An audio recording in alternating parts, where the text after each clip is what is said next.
আসসালামু আলাইকুম। এই যে হিট ওয়েভের মুখোমুখি যদি হয় শিশুরা বিশেষ করে তাদের কি ডেঞ্জার সাইন আসতে পারে, সেটা হলো তারা খাওয়া দাওয়া ছেড়ে দিতে পারে, রিফিউজাল টু ফিট, তাদের বমি হতে পারে, তাদের চোখটা ভিতরে ঢুকে যেতে পারে পানি শূন্যতার কারণে।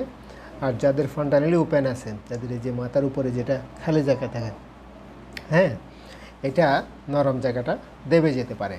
আরটা হলো বাচ্চারা খুব খিটখিটে হয়ে যেতে পারে, তাদের প্রস্রাব কমে যেতে পারে, তাদের যে ওরাল মিউকোজা টাংটা ড্রাই হয়ে যেতে পারে, এবং তারা কান্না করলে চোখ দিয়ে পানি আসবে না। পানি শূন্যতার এটা একটা বিশেষ লক্ষণ।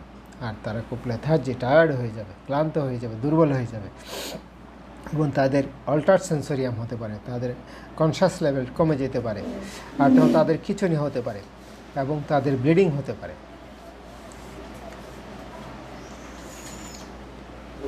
আরটা হলো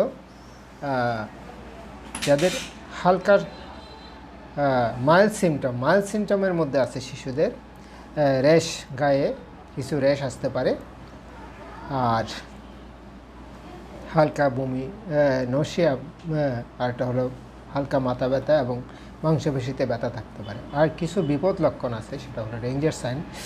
বাচ্চা কান্না করছে কিন্তু তার চোখে পানি আসছে না, আর হলো চোখটা ভিতরে ঢুকে গেল পানি শূন্যতার কারণে, বমি, ডায়রিয়া, পেট ব্যথা হলো, এবং বাচ্চা খুব খিটখিটে হয়ে গেল, এবং তার প্রস্রাব কমে গেল, অথবা মারাত্মক মাংসপেশিতে ব্যথা হলো, পেশেন্ট অজ্ঞান হয়ে গেল, খিচুনি হয়ে গেল। এগুলো হলো তাদের বিপদ লক্ষণ।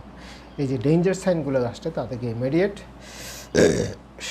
স্বাস্থ্যসেবার আওতায় নিয়ে এসে হসপিটালে ভর্তি করতে হবে। আজকে এটুকুই। ভবিষ্যতে আমরা অন্য একটা টপিক নিয়ে হাজির হব। আল্লাহ হাফেজ।